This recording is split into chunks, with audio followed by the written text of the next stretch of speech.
All right, today we're going to do a head-to-head test between a Sundown SAZ4500, a DC SAZ45K, and an American Bass 500.1. Yep. What we're going to do is we're going to have each amp in here. It's just my car. It's going to be a good test bench from the swap out amps. We're going to have a meter reading input voltage, input DC voltage right now resting about 13.1. We're going to measure output AC voltage and AC current. We're going to measure reactive load. Between each test, we're going to put the charger on the batteries, let it get up to around 14 volts on the charger so that we're a consistent charge every burp, and going to try to see what amp can get out some more power. All three amps are very comparable in size, so we can see which one does more power and which one can outperform the others. Okay, just to go back over a few things here, each amplifier's low-pass filter is going to be turned all the way up, subsonic's going to be all the way down, and the volume on the radio is going to be rolled up to just yield the most accurate results as far as, each amplifier probably liking, a different amount of signal voltage to do its best SPL and highest power. Also, bass boost is going to be all the way down, and we're going to record the voltage drop on the input, and we're going to have the chargers charging to about 13.6 every burp, so we're going to shut it off now. As soon as that gets down to about 12.9, 13, we're going to go ahead and burp it, so each amp's going to see right around 13 volts input on a burp.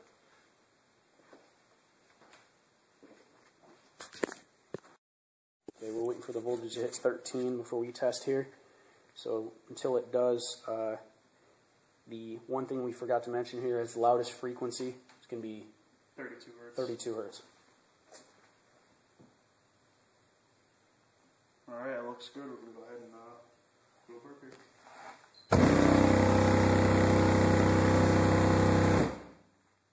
That was a little bit of a roll up? Yeah, you rolled into the two volume? volumes up. Okay. I'm going to unpause and go up 2 volumes.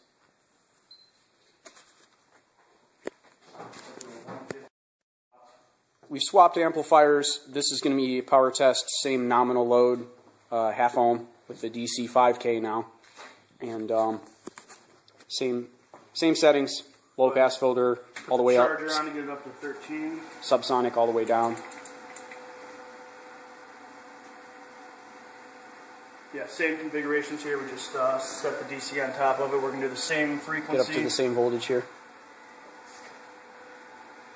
Alright. And shut the charger off. Ready when you are.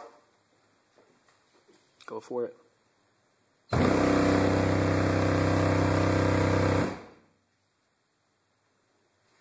Okay, let's review. Ready? Yep, this is just voltage drop. Did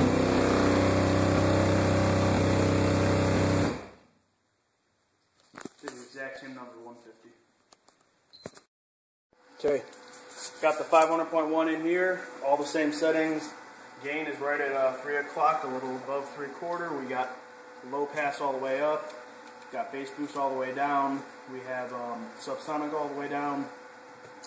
We're going to go ahead and whip it again here, 32 hertz. Shut the charger off. Once voltage gets to 13, we'll go ahead and burp it. You're at 13. All right, here it goes.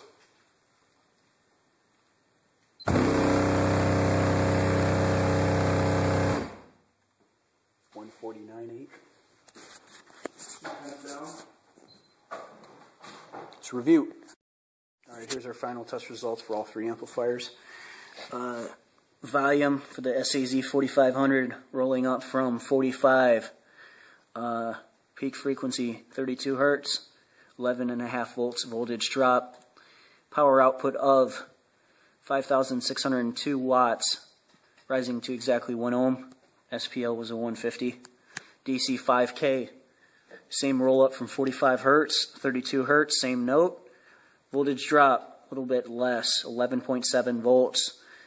And power output, 28 watts more, 5,630 watts, rising to 0.97, same SPL, 150.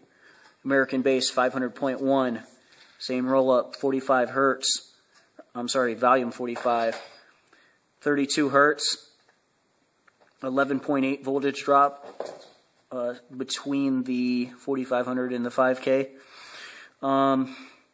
Power output 5,306 watts, so close to 300 watts shy.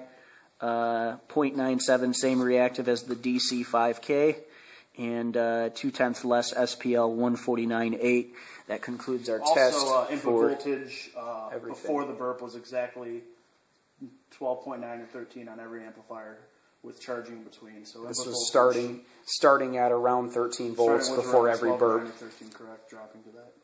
Anything else we should add? It.